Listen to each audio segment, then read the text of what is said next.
Hey guys, Chaos here. In today's video, I'm going to be going over every single weapon that you can run on Aloy, the upcoming collab 5-star free character we are getting in Update 2.1 if you are on PlayStation, and Update 2.2 if you are on any other device.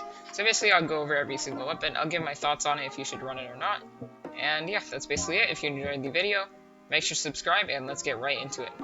Okay, so the first weapon we're going to be going over is the Messenger.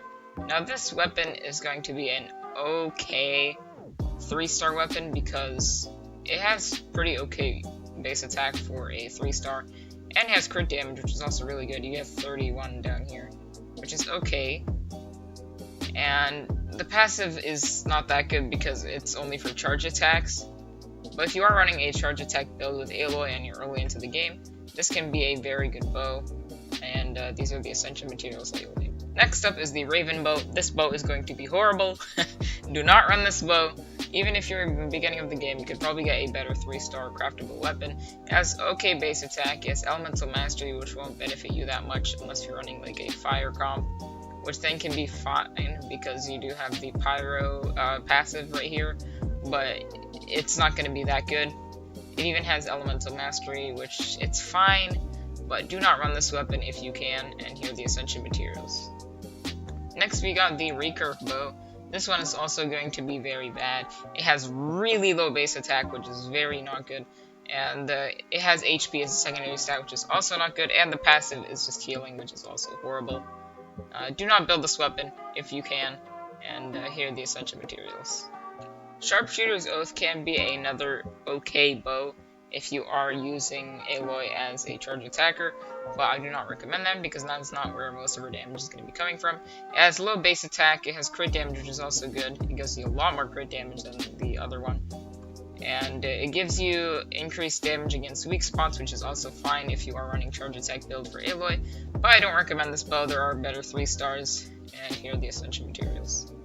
Next up we got probably the best 3-star you can run on Aloy, which is the Slingshot. This one has bad base attack, but it gives you crit rate, which is also really good. And then the passive is also really good if you're running Aloy as a normal attack build, or even a charge attack one, it could be really good.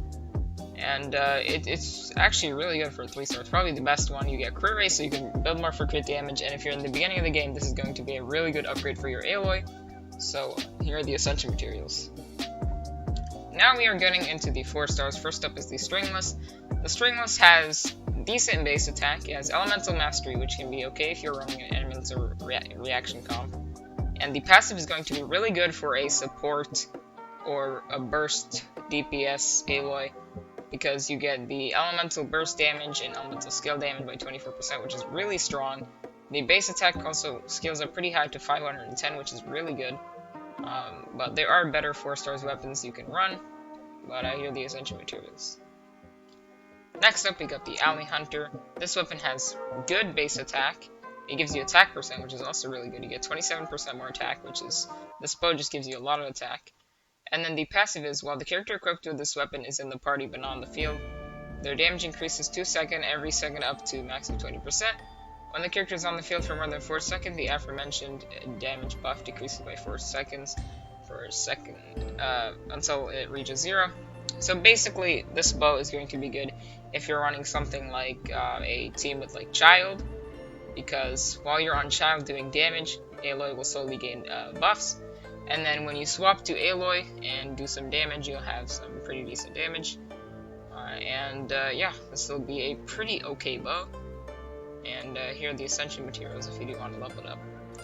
Next we got the Blacklift Bow. This is from the Blacklift set, which is renowned for being really good on DPS characters. You get good base attack, you get crit damage, which is really good, and the passive gives you attack for every enemy you kill. So this is going to be a really good bow for DPS Aloy. You get good base attack, you get crit damage for more damage, and here are the essential materials. If you can get this weapon from the shop, make sure to get it instead of the Royal Bow. It is just going to be a lot better and probably one of the best free-to-play weapons you can get for Aloy. Next we got the Compound Bow. This bow is going to be fine if you're running Aloy as a physical DPS, but I don't recommend this bow. They show it off in the trailer with Aloy, but it's not going to be that good. The base attack is pretty low for a 4-star. You get physical damage, which is good if you are running a physical damage Aloy. And the passive is good, but the physical damage just brings this bow all the way down. And also the base attack is really low. You get 69 physical damage, which is nice. And then here are the essential materials if you do want to build this bow. Next we have the Favonius Swervo. This bow is going to be good for a support / battery Aloy. So basically it'll have pretty low attack for a 4-star. It gets energy recharge, which is good if you are running support. And crit hits have a 60% chance to generate a small amount of elemental particles, which will regenerate 6 energy for the character. Only occurs every 12 seconds. This bow is going to be good if you are running Aloy as a support, as I just said. And if you are running a double ice resonance team, you will get more crit rate, which will help for the passive, so you can get more elemental particles. As you can see here, these are the stats for the base attack. You get a lot of energy recharge, which is really good. And here are the essential materials. Next up, we got our second craftable weapon, the prototype Crescent. This bow is going to have okay base attack. It gives you attack percent to make up for the low base attack.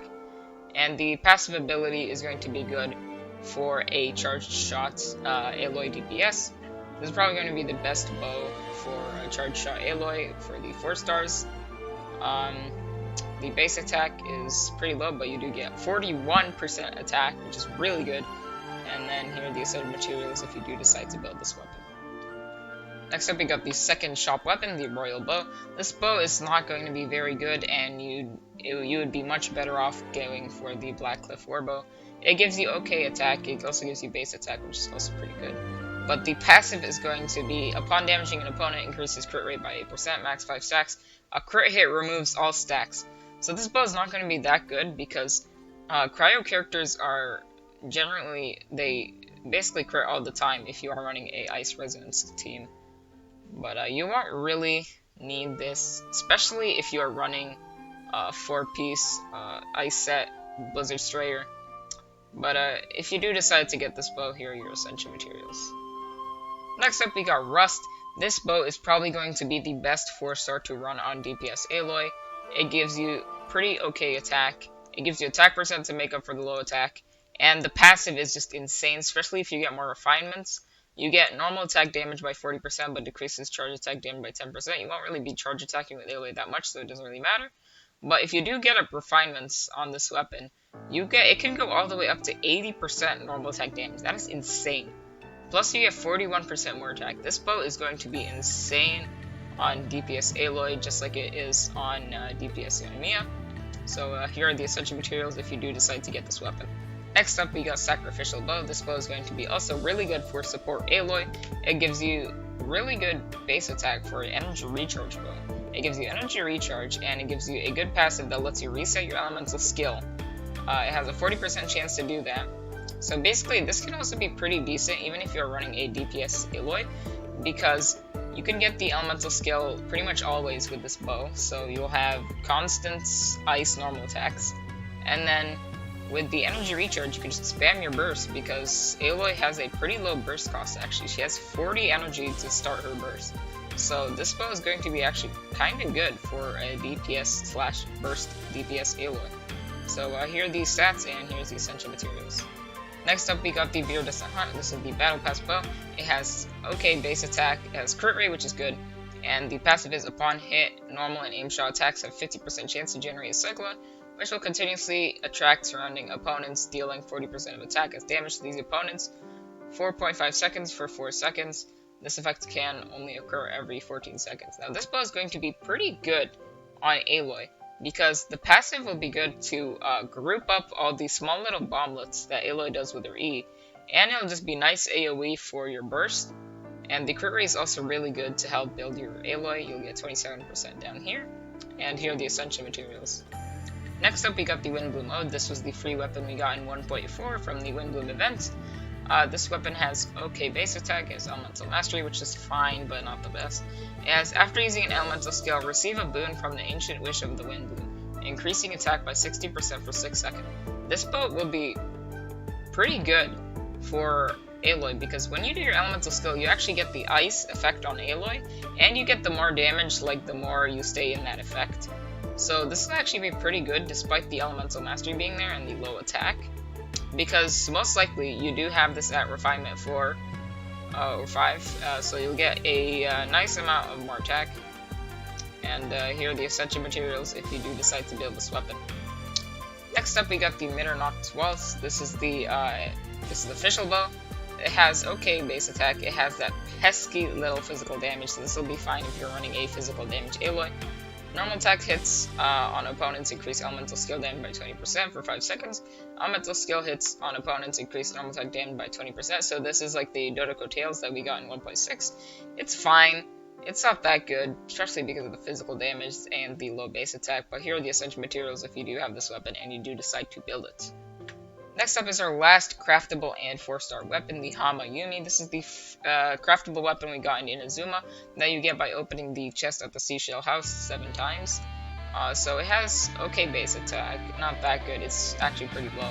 It has attack percent to make up for the low base attack, and the passive ability is actually going to be really good, especially because it's craftable. So if you do have some bow drops from weekly bosses, you can refine this up and get a lot of normal attack damage. Increases normal attack damage by 16% and charge attack damage by 12%. You won't really need the charge attack damage. When the equipping character's energy reaches 100%, this effect is increased by 100%. This is also going to be really good because Aloy's burst cost is 40, so you'll be pretty much at this 100% always. You can see here the base attack is low, and the 55% attack kind of makes up for it. And here are the essential materials if you do decide to get this weapon. Alright, so here we are with our first 5-star weapon. This is going to be the Skyward Carp, which we are probably going to get with the Grass Cutter weapon banner that we are getting with Ball. We might not, but if we do, you could witch on this weapon because it's actually really good. It has insane base attack, 48, which is really good. It has crit rate, which is also really good. And it gives you 20% crit damage. Hits have a 60% attack to inflict a small AoE attack, dealing 125 physical damage. This is fine, but the main thing is the crit rate, crit damage, and insane base attack you get from this bow. This bow is going to be really good for DPS Aloy. And so if you do decide to wish on the Grass Cutter weapon banner, and you do end up getting this if it is on the banner, this will actually be a really good choice for Aloy. And here are the essential materials if you want to build it. Next up, we got the Amos Bow. This bow has pretty good base attack. It gives you attack percent, which is really good. And then it increases your normal charge attack damage by 12% after normal charge attack is fired. Damage dealt increases by a further 8%. Every 0.1 second the arrow is in the air for up to 5 times. This one will also be really good for DPS Aloy. And it has good base attack. It has 49% attack percent, which is really good. And then here are the essential materials if you do want to build this bow. Next up, we got the LG for the end. This bow is going to be fine for Aloy, but not that good. It has 46 base attack, which is good. It has energy recharge, which is also pretty good. And then I'm not going to read this whole paragraph, but basically what it does is it gives you basically elemental mastery and some more attack. This bow will not be that good for Aloy. It's mainly meant for Venti. So this bow is not going to be good for Aloy. There are much better 4-star options you could go for. But if you do decide to build this weapon, here are the essential materials.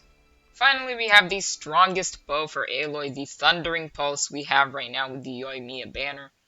It has good base attack, it has crit damage, which is insane, and it has an insane passive that gives you so much attack and normal attack damage that it is just horrendous. It works on Yoimiya, it works on Child, and now it works on Aloy. Like, this bow is just an insane deal if you want to wish on this weapon banner. I don't recommend it though, because weapon banner can be a scam sometimes. But if you do have this weapon, it can be really, really good on Aloy. It is going to be her best weapon.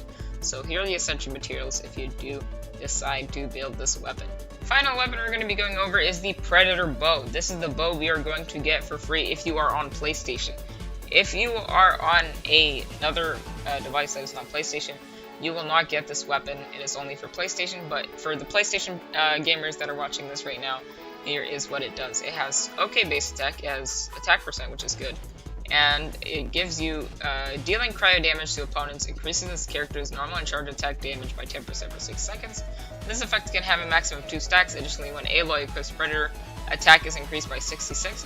So basically, the attack is going to be 576 when you are running Aloy, which is going to be good. plus the attack percent, so this bow is going to be really good if you're low on attack, and here are the essential materials if you do want to level this weapon up. This bow will be fine. There are some better 4-star weapons, but if you are just starting out the game and you just got Aloy and you got this weapon for free with it, you might as well try it because it's going to be really good. Okay, that's basically the end of the video. Those are all the weapons that you can run for Aloy, minus the 1-star and 2-star weapons. I didn't cover those because they are trash and you shouldn't run them. But if you did enjoy this video, make sure to subscribe. I cannot speak today. Subscribe because I'm trying to hit 1,000 subs, and it would really help out a lot if you subscribed. We currently have only 2% of my viewers are subscribed, which is really sad because it's a really low number. So if you do want to help out, make sure to subscribe. And thank you for watching this video, and I'll see you guys in the next one. Goodbye.